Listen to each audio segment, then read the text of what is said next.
Welcome to another episode of the Humble Hustle Podcast. We are your hosts, Nick and Kayla. Hello, hello. And today we are talking models, kind of all things models, hiring models, working with them, directing them, and working with people that aren't necessarily models. Exactly. Yeah. And Nick has a ton of experience with hiring models. And I know I've obviously talked to you about how you utilize models in a lot of your product shoots, even in spec shoots. Yep. So I'm excited to hear you kind of go in depth about it. For one of my clients, one of my clients was interested, but it never ended up happening. So I've done a model search, but I've never had to actually direct models. I did at one of my the company I worked with before I went on my own, but I've never had to actually do it on my own for one of my own shoots. So I'm very interested, but I do direct non-models, obviously, and my clients on a daily basis pretty much. So I'm going to let Nick talk about the model side of things, like the very professional side, and I'll talk a little bit about the non-models, but yeah, I'll start by just like talking about how we like find them, and then we can get to like the actual like directing portion in a bit. yeah. So like you said, I definitely have worked with a model or two. Or 2 or 20. Because a lot of the projects I'm doing now are just lifestyle shoots, so we need models, sometimes multiple for the same shoot. So we've always had a couple methods that have been worked for us in the past. So starting off super simple and kind of obvious, blast something out on Instagram. It's the easiest way to just use your own network, and it's simple and usually cheaper too. Do you find when you post, because I've seen you post on your story a few times, looking for models, like you and Luke did it, I think a couple weeks ago. We did it fairly recently. Yeah. So do you find that you get a good amount of responses or a good amount of leads from that? I'll say this. My personal network doesn't get a ton of responses. Okay. We'll both blast it out, him and I, and I'll probably get maybe like 3 responses. Sometimes Luke gets like double digits. Like Luke's Instagram network has proven to be super fruitful for us. That's great. Because a lot of his people are like very willing to share with like their friends. So it's not even like his following anymore. It's like 3 branches out of his following. Okay. Just because his people are super in tune with this type of stuff, which is helpful for us, obviously. So yeah, we usually I create something in Canva. Usually just a super simple graphic of like a fitness model needed for this date. Maybe minor requirements, like one of them I was like, bonus if you know how to hurdle. Oh, yeah, I remember that. And then usually we say like it's paid. It's just to make sure that they know they'll make some money off of it. And we send that out. And then usually we'll follow up with like either a different still graphic or even like a video, like a stock image video that I also just threw together in like 5 minutes in Canva. Canva's great. It's super great for this type of thing. It's awesome. So between like 2 or 3 little social media posts on our stories, we sometimes get, like 10 to 15 options, or at least people that are interested. And then we have to sift through that to feel like who's actually available, who is within budget. Like sometimes we have a set budget that we need to say, like, are you okay with this? Or we ask, what is your rates if it's not set? So after all that, that's like kind of method 1, the easiest way to do it. Method 2, if you need someone very specific. So like there's been times where we, maybe needed someone with dark brown hair, like a female with dark brown hair, and maybe like dark eyes or something like that. And like maybe like curly hair, not straight hair. So it was like a very specific look that we were going for. So sure, you can blast it out on Instagram and hope that someone that fits that description answers you. Or you can go on websites like Backstage. So Backstage is my kind of other go-to method. It's kind of just like a model searching platform that you can find like union and non-union. I only search for non-union people. It's just easier. Union, huh? And then you can filter very, very specifically, like hair color, eye color, that type of thing. And see photos. Yeah, Of all these tons people. of photos, exactly. That's So you know that's exactly what they look so like. crazy to me. And you know, we just sift through that, and you can message them right on the platform. Makes it super easy. I've hired people off there before, and then there's a few other just like through the years I've just found them through experience of meeting people. There's local agencies. One of the best ones that I've worked with is Maggie. They're based out of Boston, I think. There's a bunch of other ones in our area, and then obviously like wherever you are. And major cities, I feel like, are typically the ones that you can find. Yeah, like, a bigger we're network. close enough to New York that even some of the New York agencies can work for up here, but Boston has their own for sure. So those are obviously more expensive if you go directly through an agency. Some of them are like super, super professional models, and I've talked to them and they're like, oh yeah, my day rate's like $1,800 for the day. Whoa. And it's like, okay, thanks for letting me know. Holy crap. Bye. Yeah, that's nuts. Damn. That's Like, crazy. Model budgets can vary, and obviously like I could tell based on the photos that she had in her portfolio, she was really good. So like it was worth it to hire her for that much. I didn't need that. Yeah. And I didn't have that budget. So I was like, okay, Not the thanks, right fit. but no thanks. Next time. But like for some of the budgets we have, it's like we can find people as affordable as like $50 an hour. And that's obviously great. It's not a huge cost for the client to pay that. And then you can still find great talent for $50 an hour. And a lot of these people aren't like professional. So it's still like a decent amount of money for them for just like, oh, a few hours of my time to do this fun little model job. Sure. And then some are like upwards of, you know, 150, 200 an hour. And that gets like maybe a little bit more professional, but still fairly affordable. So that's kind of the realm that we have lived in the price range wise, like 50 to maybe like 200 an hour is where we've been living, and that's where our clients' budgets have also kind of landed. So that's how we find them. And then when it comes to actually like starting to work with them, there's a lot. This is like producer type roles. Sorry, I was like about to burp, but then it just didn't want to come out. Anyway. I think I burped into the mic earlier by accident. So as you know, I use Milanote for all my pre-production stuff, and I basically create a separate board for my models to share with them, to explain this is the project, like so they have context of what we're actually doing. So it's like, this is the product we'll be using, we're shooting for, like this is what they do, brief description, the location, obviously where we're going, what we're capturing. So like if it's photo or video stuff, they obviously need to know that. And then we give them mood boards and even share our shot list here, so they know like the vibe that we're going for, because wardrobe is a huge thing.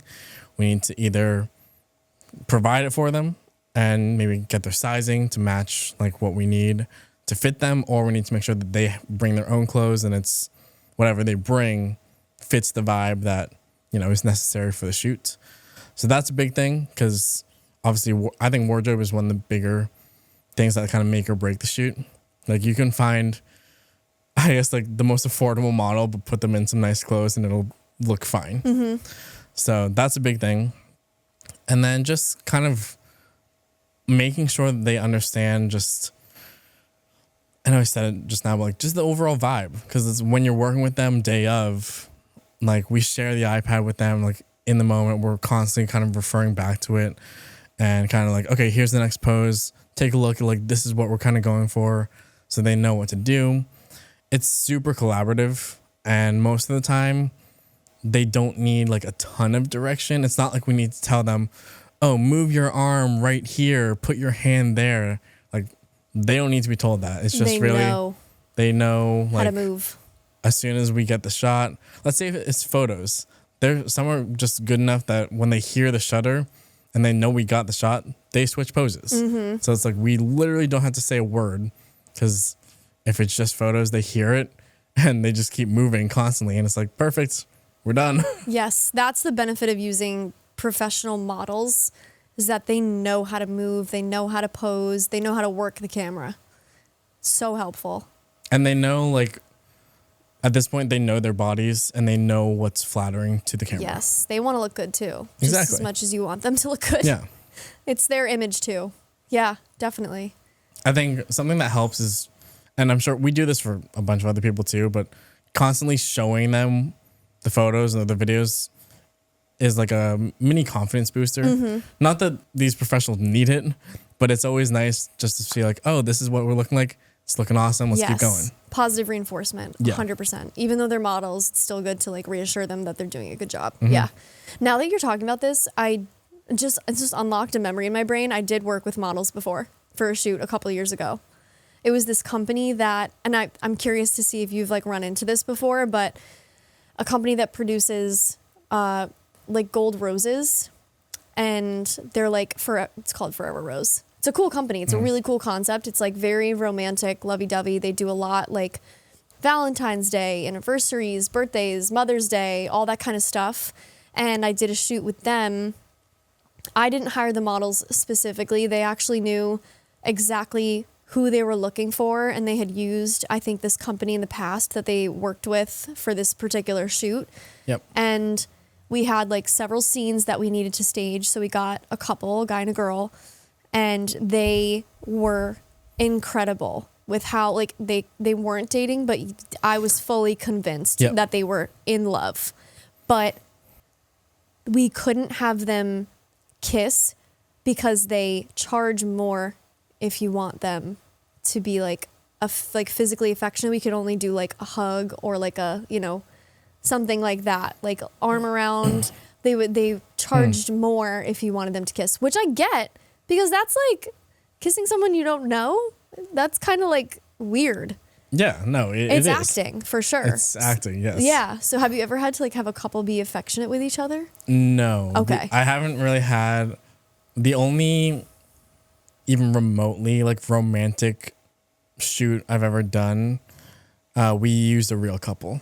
Okay. So like they were like husband and wife. That's easier. Okay. So they did whatever we wanted. Okay. Gotcha. But I have like one of my favorite models to work with. We just worked with her recently actually, and she was telling me that a lot of her stuff that she does aside from when she works with us is like stuff where she's staged as one half of a couple. And she says a lot of the times they put her with a gay guy and they have to pretend to be in a relationship. Oh my God. That's crazy. But That is that's kind of really- normal too. She was telling me Yeah. like that happens all the time. Huh. It's like her romantic partner in the scene is always like some gay guy. I wonder if that makes it easier. Or It does. She was saying it makes everyone more or less a bit more comfortable because it's slightly less like predatorial vibes, if you will. Yeah. No, that can't be easy. It's like basically being you're a professional actor. Yeah. Like you gotta sell people, make them think you're in love. Wow, that's awesome. That's crazy.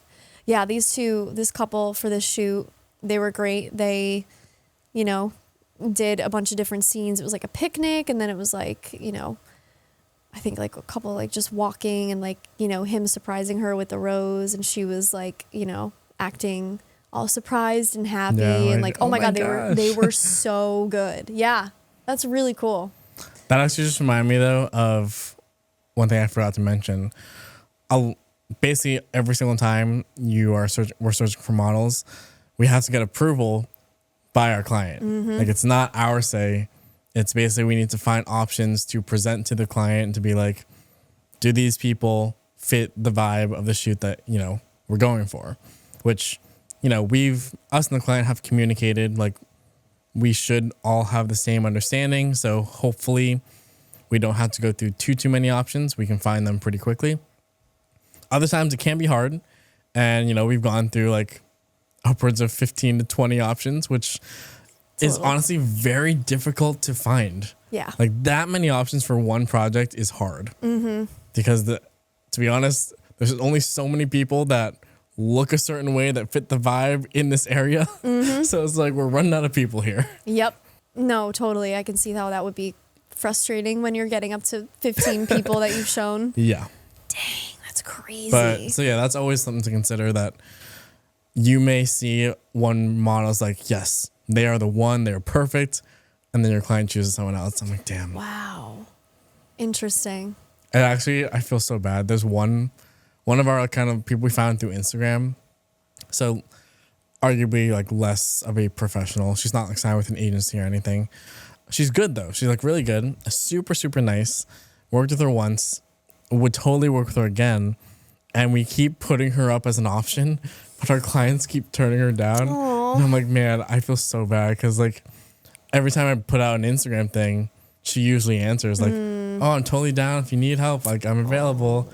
And I'm like, I'm trying. I know. I'm trying, but Oh they my won't God. take you. Dang. But it's not her fault. No, I mean, it's no nothing one's fault. against It just her. doesn't fit the vibe. Yeah. Or like, yeah. The right one will come along. Which maybe. is kind of like the reality of the modeling industry too. It's pretty cutthroat Yeah. also. I know. My friend from college is a dancer, and I did a fun shoot with her fairly recently, and she was telling me that industry is really tough, and It's brutal. they look at your looks, and it's kind of sad. And she's stunningly beautiful. I mean, oh my God, she's so talented. She's gorgeous. She's got a great personality. But if your vibe and your look doesn't match exactly what they want, they're not going to pick you. And it's actually kind of fucked up sometimes. Like, Yeah. you're right. It is very, very cutthroat. Damn. So yeah, that's the reality of, finding models. But I mean, the directing them, it obviously it does differ when you're working with quote non-professional models. So like, do you struggle when you're working with people that don't typically model? Yes. Yeah, you definitely struggle. Because I think, I don't know, correct me if I'm wrong, because I haven't worked with many models, but I feel like models have this level of confidence that maybe the average person might not have, especially if they're not used to being in front of the camera. Yeah, for sure. So I think it takes another level of like hyping them up and encouraging them and just repeating certain scenes or certain talking points if you don't get exactly what you want from them. Because obviously, for me, a lot of the, I guess, directing people comes from working with like a script. Like they're talking on camera and I need to get the right answer out of them. So it's one way I try to help navigate this is I send them a list of questions that I'm going to ask them beforehand. So that way they can kind of think about their points and think about what they want to say. And sometimes I'll even go as far as giving them an example of what a good answer might be. That is something that will come across very well for the purpose of the project. So I can kind of say, we're looking for something like this. So that way they have an idea of like, okay, this is what kind of where I need to get with this point that I'm making. But a lot of it is like you said, it's similar in some ways, showing them the videos or the photos, playing it back for them so they can see. And sometimes I think, especially with women, they might like look at the video and say, oh, I need to fix my hair. I need to, do something different with I need to put lip gloss on, like stuff like that. Again, we're our own worst self-critic. We're always more critical of ourselves than other people will be of us. But really the biggest thing with coaching a non-model is just making them feel good, reassuring them. And even if I don't like something that they said, I'm not going to stop them right there and say, no, like you gotta go back. I'll probably wait until I get to the end of the interview, make like a mental note or sometimes like a physical note as I'm recording and ask them the question in a different way to see if I can get to that point better. So I think that's where my journalistic background comes into play and comes in really handy is I think I'm a pretty decent interviewer. But mostly I just try to be really energetic and just like a positive energy for people. And that really helps. Like you can't just like sit behind the camera and ask one question at a time and not give any feedback. Like I'm constantly reassuring people, constantly telling them like you're doing a great job, because a lot of people will, they'll say the line and they'll be like, they'll make a face after or something and you're like, no, that was really, really good. Like, can you expand on that a little bit? So I think that's bug. I've been literally staring at it for the last like 20 seconds. Yeah. It just flew in front of me. I was like, oh. But yeah, just like reassure people, make them feel good. That's the biggest thing, the biggest tip I would give for directing non-models is like, just make them feel good, make them feel comfortable. Don't dive right into the questions. A lot of the times I'll give 1 or 2 warm-up questions and just have people tell me like, when's the last time you belly laughed? Or what is one of your favorite like memories that you've had recently? Like something that sparks joy and something like happy maybe will make them laugh, make them feel a little bit more comfortable.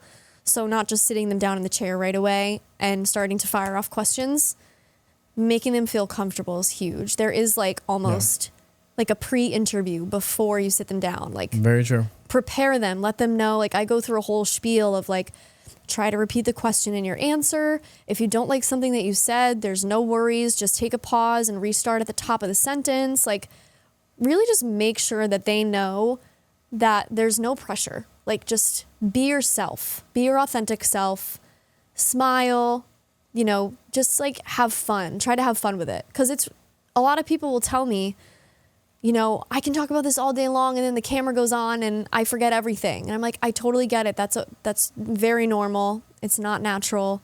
Like just reassuring people because it's not easy for people who don't have experience in front of the camera. And I struggle with it myself. Like videos I post online, I do 2 or 3 takes before I actually get one that I'm like, okay, this is fine. But it takes a while. And the long-term relationships that you build really helps because the more that you get people in front of the camera, the more comfortable that they become. Yeah, no, I completely agree. So I guess most of your experience working with these non-models is more so with like helping them speak on camera, not necessarily like actions, right? Mm-hmm. Yeah. And a lot of it is like, you know, we do the interviews and the on-camera stuff and then we get B-roll. But I feel like the B-roll is almost, it's definitely a lot easier because you're asking them to do actions that they do pretty much all day. In their native habitat. Exactly. Thing, yeah. So that's even a strategy that I've used for interviews, like putting them in their normal environment. And that usually kind of helps put people at ease too. Yeah. Yeah, actually, another thing about it, back what I said earlier, the one time I did have like a couple that we worked with, they were first time models. So they were just people we found on Instagram that responded to one of our things. They've never done it before, but they were excited to try. The girl was very, like, definitely probably the most nervous model we've worked with. She still crushed it and did great, but constantly like asking for like, you know, how was that? Like, did that work okay? I'm like, so yeah, super kind of like self-conscious, which is again totally normal for the first time. But I also appreciated it. She was a perfectionist. So like the perfectionist in me like appreciated that because she was like, I just wanted to get it perfect. I'm like, no, you did. Yeah. Yep. You do have to reassure people. There's one girl that I worked with recently who I've worked with a couple times and she's like that too. She'll be like, you know, even if it's just for a photo, she'll be like, oh, should I put my hand here instead? Or what do I do with my hands? Like, that's a big one. What do I do with my hands? I'm like, you're good. Just put them down like on your sides or something. Like, you know, a lot of the times giving people like something to hold in their hands is easier, like a little prop or something. Yep. But yeah, she's similar to the girl you just like spoke about of even like the smallest details she would ask me about. And even in editing too, she's like, can we edit this out? It's a little extreme. Actually, you just reminded me of something though, like when you said hands. Nail polish. Oh my God, yeah. It's actually had an experience with that. Huge thing. Yeah. Like major thing with like product work specifically. Like if you're holding something. A lot of the times we need at least one shot of the model holding the product at minimum. There's usually way more. And like their hands are obviously in most of the scenes or the shots because it's usually full body type stuff. So yeah, we usually ask our models to have very neutral colored nails, like light pink works, kind of like, what is it, like the French tips with the white. Yeah. That's always like a nice go-to. Like that works pretty much every time. Yeah.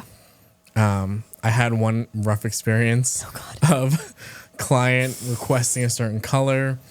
We got the models to have that color upon request, and then come editing, the client requested oh, can we actually Photoshop these nails to a different color? And I was like, bruh. Oh my God. And it actually was a super pain in the ass because the one photo she wanted it changed on was like, the hand was in a slightly like weird position. So it was kind of hard to Photoshop it. So what we ended up having to do was literally AI generate each fingertip to be a new finger. Oh my It was God. a pain in the ass. Oh my God. But what we also have on hand, which I still have, like, I basically bring in my bag every lifestyle shoot just in case, press on nails. That's so smart. So like just in case something happened, like chipped, or like maybe they forgot to get their nails done, we have like light pink press on nails just in case. That is so smart. I don't know how to do it, so I would always just hope that Girls would know. the girl knows how to. Yes. But That's so smart. that was a tip I got from one of, like, I asked the freelance photographer group, and they were all like, you should have these in your kit just in case. I'm like, Wow. good call. That's so smart. Yeah, and each little nail kit comes with like different sizes too, so like you can Yep. find a size that works. Yeah. That's crazy. I think the kit I have has like at least like 20 or 30 little things. So like, Yeah. well, there's plenty of options. I joked that when I kind of like knew a proposal was coming, when I like kind of had a feeling that my boyfriend was going to propose, I joked with my girlfriends. I was like, if he tells you he's going to do it and my nails aren't done, y'all got to bring press on nails just in case I don't have my nails done. Like it's true. Nails matter, especially. I mean, that's like a silly thing. I don't really care about that. I like never have my nails done, clearly. But yeah, that's so funny that even the smallest details like that really do matter. Like hair color, hairstyle. That's one of the things that nails. hair color is a huge thing. Like, I wonder why. because some people, I mean, you joked off mic earlier, like, oh, I'll dye my hair purple. Like, unfortunately, stuff like that does not work. Like, Yeah. it could look great in real life, but usually lifestyle brands want a very neutral look. Mm-hmm. So, unfortunately, that would probably rule them out. Yeah. And it does depend on the target audience. So like if this client in particular, their audience, they're, that are typically consuming the product is females, they're going to have a specific look. Like you're not going to hire a dude for a company that typically sells most of their products to women. Right. So Like it just I've doesn't talked make to sense. it was a beverage brand. So like, you might think it's pretty generic, but after talking with them, they were saying our branding is very girly. Mm-hmm. So like they needed like lots of pinks and purples and pretty much only female models. Like that was just their branding. Yeah. No, it makes sense. Yep. What the client wants, the client gets. Yep. It really is so interesting to me that there are people who are models like specifically for photo and video shoots like this. It's just really fascinating to me. And even like I think influencers, people are starting to use now for shoots, like reaching out to local influencers. If you can't find a model, that's always an option, I guess. Yeah. A little No, bit yeah. more of a gamble, but I was real pleasantly surprised at how many, like, Luke and I built a pretty solid arsenal of potential models at this point. So now we have like probably more than 30 that we now know their pricing. We know like where they live, like generically their area that they're in. So it's like, okay, anytime we have a project in this area, these are our options. We got a really good library. that's smart. Yep. And just keeping those connections and keeping the network open, even if you're not needing them right away, like even just sending them a message or giving them a quick like on Instagram, I feel like that probably goes a long way, and just keeping those connections For fresh. sure. Like even like every time we've worked with a model, we follow them and we stay in touch. Like sometimes we've like DM'd random stuff to each other. Just like, oh, I saw you did this. That's awesome. That's Just from a random model we worked with like months ago. yeah, that's really smart. Really smart. And treating people well, obviously, like Obviously. even yeah. though they're getting paid to do this, like making sure that they're being treated well is very important, because then if you want to work with them again, then they remember that they had a positive experience with you. They got paid. They had a good time. Like that's huge. This is kind of a generic producer note, but it ties in with models too. I would always bring water and snacks Oh yeah, to offer the model. for sure. Don't want any hangry Super, models. super simple thing. No hangry but models, especially girls. They we will get hangry. appreciate it. Yeah, for sure. That's awesome. Very interesting. Yeah, no, it's It's fascinating for sure. Yeah. Cool. That's all I got. All right. I love that. No, that's awesome. Hopefully, like this, if you guys are considering using models for some of your shoots, this was helpful. And tips for directing people. Like, if you have any questions on either of these topics, reach out to us. Yep. If you have any horror stories with models, let us know. Fortunately, I don't think anything we've done with models has been bad. Good. And they should be professional, like if that's their job. Yeah. Very interesting field. I like it. Cool. Well, thank you so much for listening and watching. If you're watching on YouTube, please subscribe. It's super helpful. Yep. And if you're listening on Spotify, rate us 5 stars, leave a comment, and share with your friends. And we appreciate everyone's listening. Thank you. Bye. Bye.